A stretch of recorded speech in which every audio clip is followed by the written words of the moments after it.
محمود خان صاحب، آپ chief organiser ہیں IPEX 2022 کے، تو پہلے تو آپ کو مبارک ہو بہت بہت. جی تھینک یو. اور بڑی مشکل پوسٹ لگتی ہے دیکھنے میں یہ کہ آپ اس کے اوپر منتخب ہوئے ہیں، تو کیا ارادے ہیں اور کیا کچھ ہونے جا رہا ہے IPEX میں؟ جی تھینک یو. بسم اللہ الرحمن الرحیم. یہ کیونکہ پیچھے گیپ رہا ہے کافی زیادہ، اور یہ کیونکہ بڑی خوش آئند ہے پولٹری انڈسٹری کے اندر پچھلے 2 سال سے کووڈ کے فیکٹر کی وجہ سے کچھ پروگرام نہیں ہو سکے تھے، تو لوگ بڑے انتظار میں ہیں کہ وہ جلدی سے ہو جائے تاکہ وہ اس میں پارٹیسپیٹ کریں. اچھا، اس میں ایک بڑی خوبصورت بات نظر آتی ہے، بڑا میگا ایونٹ ہوتا ہے یہ PPA کی طرف سے. اس میں بتائیے گا کہ کتنے ممالک سے ہمارے پاس اس دفعہ لوگ آ رہے ہیں، اسٹال کتنے ممالک لگا رہے ہیں، اور کیا مزید صورتحال ہوگی؟ ایسا ہے کہ جی ہم نے انویٹیشن بھیجا ہے تمام دنیا میں کہ، اور اس کو زیادہ ہم نے کوشش کی ہے کہ اس کو وائبرنٹ کریں. کیونکہ ہماری پولٹری ایسوسیشن کا سب سے بڑا ایونٹ ہے یہ. اور لیکن دیکھتے ہیں کووڈ کے ابھی سے پھر سے نئی خبریں آ رہی ہیں کہ کن ملکوں میں کی پابندی ہے، کہیں کے پرابلم ہے. جیسے چائنا نے ابھی اپنے لوگوں کو وزٹ کے اوپر کچھ پابندیاں عائد کر دی ہیں. لیکن ہم ہوپ فل ہیں انشاءاللہ کہ جو یورپ سے ہیں اور بہت سے ابھی امبیسی کے لوگ ہیں جنہوں نے ہم سے کمٹ کیا کہ وہ پہنچ رہے ہیں. جیسے آج امبیسڈر آئے تھے ارجنٹائن کے، تو انہوں نے کہا کہ وہ آئیں گے. اسی طرح کینیڈین امبیسی نے، ان کے ہائی کمیشن، انہوں نے لوگوں نے وعدہ کیا ہے. اسی طرح اور بھی امبیسیز ہیں. تو اور دوسرا اس میں نیدرلینڈ کی امبیسی ہے، وہ اپنا اسٹال بھی لگا رہی ہے، ان کے لوگ بھی آ رہے ہیں سارے. دوسرا ہم نے تھوڑا ڈفرینٹ اس دفعہ کیا ہے کہ ہمارے یہاں کے جو پاکستان سے جو ہمارے ساتھ لوگ تھے، پہلے ہمیں لاہور کے اور ہمارے جو سراؤنڈنگ شہر ہیں وہاں سے لوگوں کو ہم یہاں پہ بلایا جاتا تھا. اس بار اس میں تبدیلی یہ کی ہے کہ پورے پاکستان سے ہم نے کنوینر بنائے ہیں. ہر چھوٹے اور بڑے شہر سے کنوینرز ہیں جن کا پولٹری کے ساتھ بزنس منسلک ہے، اور جو اپنے اسٹیک رکھتے ہیں، جو اسٹیک ہولڈر ہیں پورے پاکستان میں پولٹری کے، ان سب کو ہم نے انوائٹ کیا، ان کو کنوینر بنایا ہے تاکہ وہ پراپر پارٹیسپیٹ کر سکیں. اور یہ کسی ایک کی نہیں، پورے پاکستان کی انڈسٹری کا ہی میگا ایونٹ ہو. تو اس طرح سے بہت سی نئی چینجز ہیں اس دفعہ اس کے اندر. اور ہم امید رکھتے ہیں کہ انشاءاللہ 200 سے زیادہ ایگزیبیٹرز ہیں اس دفعہ جو بوتھ ہو اپنے اسٹال لگائیں گے. اس طرح سے ہم یہ بھی دیکھ رہے ہیں کہ 8 سے 10 ہزار تقریباً اس دفعہ لوگ جو ہیں وہ اس میں شریک ہوں گے. ابھی سے لوگوں کا بہت اس کے بارے میں وہ لوگ پوچھ رہے ہیں، کویشچن کر رہے ہیں، ویٹ کر رہے ہیں کہ ہمیں اس کے اندر ہم پارٹیسپیٹ کر سکیں اور اس کا حصہ بن سکیں. اچھا، اس میں ایک بڑی خوبصورت بات یہ ہے کہ پہلے بھی جو ہوئی ہیں اس میں بھی رش بہت زیادہ دیکھنے میں آیا ہے. ابھی جو آپ کہہ رہے ہیں کہ ہم شہر شہر میں رجسٹریشن کا سلسلہ کریں گے، تو اس سے تو تعداد ماشاءاللہ بہت زیادہ ہو جائے گی. جی انشاءاللہ اس میں ہم چاہتے ہیں کہ جو اسٹیک ہولڈر ہے، جس کا پولٹری انڈسٹری سے جو منسلک ہے، جس کا کاروبار ہے، کسی بھی طرح کا، وہ برائلر کا، وہ بریڈر کا، وہ لیئر کا ہو، وہ انڈا پروڈیوس کرتا ہو، وہ ایکوپمنٹ میں کام کرتا ہو، وہ میڈیسن کا کمپنیاں ہوں، تو سب لوگ اس میں پارٹیسپیٹ کریں تاکہ وہ اس کو اپنا فیل کریں، اس کا ایسوسیشن کا پارٹ بنیں، اور وہ خود کو انڈسٹری کے لیے، اس ملک کے لیے، اس جو لحمیت کی کمی ہے اس کو پورا کرنے میں اپنا رول ادا کر سکیں. سر، آپ اس وقت سینٹرل چیئرمین ہیں پاکستان پولٹری ایسوسیشن کے، اور مجھے یہ بتائیے گا کہ ایک پروپیگنڈا ہمیشہ میڈیا پہ دیکھنے میں آتا ہے، جب بھی مرغی کے ریٹس تھوڑے سے اوپر جاتے ہیں تو اس کے بارے میں بہت واویلا مچایا جاتا ہے. اصل کہانی ہے کیا؟ یہ ریٹس کی جو بات ہے یہ کیا ہے؟ تھوڑا اس کو الیبوریٹ کیجیے گا. بہت شکریہ آپ کا. آپ نے پولٹری کے جو مسائل ہیں، جو پولٹری کے جو مسکنسیپٹس لوگوں کے ذہن میں ہیں، وہ اس کو الیبوریٹ کر رہی ہیں. اصل میں یہ جو ریٹس ہیں پولٹری کے، یہ ڈیمانڈ اور سپلائی پہ اکنامکس کے اصول کے تحت چلتے ہیں. جب ہماری پولٹری انڈسٹری میں چوزے کی تعداد زیادہ ہو جاتی ہے تو پھر یہ مارکیٹ میں برائلر بھی زیادہ ہو جاتا ہے، اور اس کے ساتھ ساتھ اس کے برائلر کے ریٹ بھی کم ہو جاتے ہیں، جس طرح آج کل کم ہو گئے ہیں. یہ کسی کے کنٹرول میں میکانزم نہیں ہے. اور میں ایک اور چیز بتاتا ہوں کہ یہ جو ریٹس ہیں، ایکچولی فارمر لوگ دیکھ رہے ہیں پبلک کہ وہی ریٹ آ جائیں جو آج سے 3 سال پہلے تھے. 3 سال پہلے والا سسٹم نہیں چل سکتا. فارمر کے 60-70% original owner they are not running the farms, اور وہ کرایہ دار آ چکے ہیں، نقصان کر کے لوگ جا چکے ہیں. یہ کام تبھی چل سکتا ہے کہ اگر لوگوں کو کوئی چیز بچے گی. لوگوں کو تبھی بچے گی جب لوگوں کا کاسٹ ہی جو ہے یہ جو تیار ہوتا تھا 45 لاکھ میں ایک ہاؤس، اب وہ 1 کروڑ 20-25 لاکھ میں تیار ہو رہا ہے. تو کس طرح وہ فارمر میٹ کرے گا جب 200 پلس سے کاسٹ آئے گی 220 230 وہ کس طرح. اور اس طرح اس کے ساتھ ایک اور چیز ہے، سال میں ایک فلاک ایسا آتا ہے جس میں فارمر کا وہ فلاک پورا مر جاتا ہے، کوئی ڈیزیز کوئی نہ کوئی آ گئی، اس میں وہ فارمر کا پورا کئی سال نہیں کمپنسیٹ ہوتا. اس لیے لوگ تیزی سے انڈسٹری کو چھوڑ رہے ہیں اور چند لوگوں کے یہ ہاتھ میں انڈسٹری جا رہی ہے.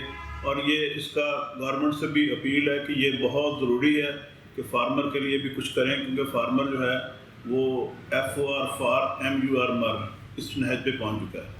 سر آج پاکستان پولٹری ایسوسی ایشن کے آفس کو وزٹ کیا ہے ارجنٹائن کے ایمبیسڈر نے، اس میٹنگ کے حوالے سے بتائیے گا یہ کس حوالے سے تھی؟ آج کی جو میٹنگ تھی ارجنٹائن کے ایمبیسڈر آئے ہوئے تھے، تو بڑے انہمات سے وہ انہوں نے پولٹری ایسوسیشن سے میٹنگ کی کہ ہماری ادھر پاکستان میں آ رہا تھا میل آ رہا تھا، وہ اب میل کیوں نہیں آ رہا، یہ 2017 سے بند ہو گیا تھا نہیں آ رہا. اس کی وجہ یہ ہے کہ ان کے جو میل کی پھر پورا اس کو ہمارے انڈسٹری کے لوگ تھے، فیڈ ملز سے بھی تھے اور بھی دوست سارے تھے، ہمارے CEC کے ممبرز بھی تھے.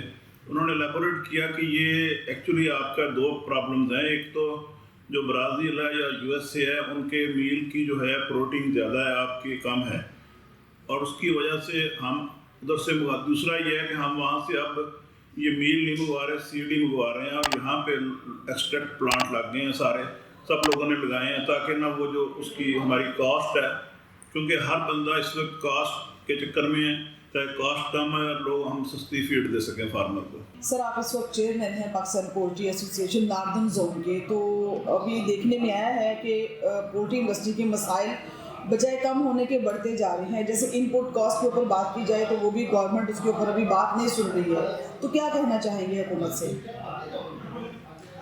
جی پولٹری جو ہے وہ ایک بڑا پیوٹل رول پلے کرتی ہے اس لحاظ سے کہ ایک تو پولٹری کی وجہ سے کافی ساری انڈسٹریز کا را مٹیریل جو ہے وہ پولٹری کنزیوم کرتی ہے ایز اے فیڈ انگریڈینٹ، اور اس کو کنورٹ کرتی ہے into very useful products like meat and eggs. تو اس را مٹیریل کنزمپشن میں وہ ساری انڈسٹریز جو ہیں ان کی وائبلٹی میں پولٹری کا رول ہے. اس کے بعد ایک پیوٹل رول ہے کہ پولٹری جو میٹ اور ایگ ہے، یہ poultry by virtue of its efficiency یہ کاسٹ آف پروڈکشن کو اس کی کرٹیل کرتی ہے، جس کی وجہ سے دوسرے میٹ سورسز لائک دوسرے میٹس، مٹن ہو گیا، بیف ہو گیا، یا اس کے علاوہ دالیں، کسی حد تک سبزیوں کو بھی یہ پولٹری ریگولیٹ کرتی ہے ان کی پرائس کو. تو اس طرح پولٹری کی جو پچھلے ہم نے 7-8 سال سے دیکھا ہے کہ مستقل پولٹری کی جو کاسٹ ہے وہ بڑھ رہی ہے. کاسٹ ایگریکلچر میں ان پٹ کاسٹ ہوتی ہے. ان پٹ کاسٹ کا مطلب ہے کہ جو اس کی لاگت آتی ہے، لاگت پچھلے اگر دیکھا جائے تو 2013 سے اب تک تقریباً کوئی ڈبل سے زیادہ، تقریباً 2.5 گنا بڑھ چکی ہے. اب اس میں باقی تو جیسا ڈالر کے اوپر تو کنٹرول نہیں ہو سکتا، اس کے بعد انرجی کے ریٹ سے بھی کنٹرول کرنا مشکل ہے. جو سب سے اہم چیز ہے، اگر اس لاگت کو کنٹرول کیا جائے اس سے 2 چیزیں ہوں گی. ایک تو ہوگی کہ پولٹری جو ہے وہ لوکل بندوں کو اس کی قیمت اعتدال پہ آ جائے گی، اور اس کے ساتھ ساتھ ہم ایکسپورٹ میں کمپیٹیٹیو ہو جائیں گے. اور اس میں مین چیز جو حکومت سے ہماری استدعا ہے وہ یہ ہے کہ حکومت نے 2013 میں پولٹری کے جو را مٹیریلز کی امپورٹ تھی اس پہ کسی قسم کا امپورٹ ٹیکس یا سیلز ٹیکس نہیں تھا. اور 2013 سے لے کے آج تک اگر حساب لگایا جائے تو تقریباً کوئی 15 سے 35% تک مختلف جو اس کے انگریڈینٹس ہیں، جو اس کے اجزاء ہیں، اس پہ ٹیکس لگ چکا ہے. اور جس میں اس کے فیڈ کے را مٹیریلز ہیں، اس میں ویکسینز ہیں، کیمیکلز ہیں، میڈیسنز ہیں، ان سب کے اوپر ٹیکس لگ چکا ہے.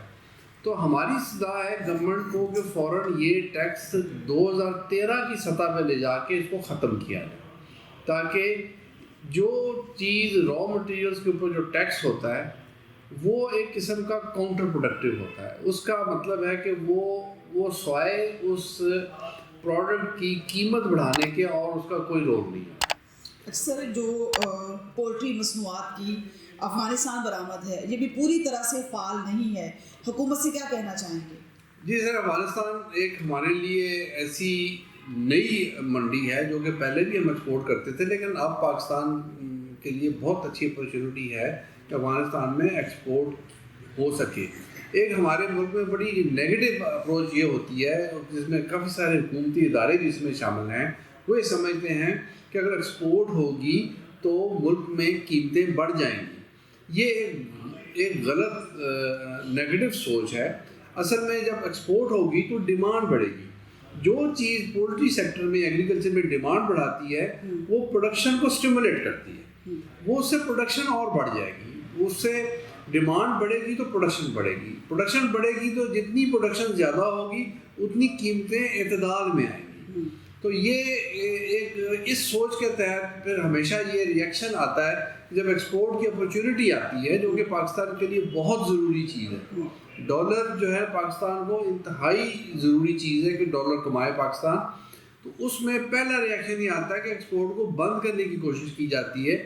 اور بند کرنے کا جیسا پشاور ہائی کورٹ کا بھی فیصلہ آیا، اس پشاور ہائی کورٹ کو جو گورنمنٹ سے فیڈ بیک ملی وہ بھی نیگیٹو تھی.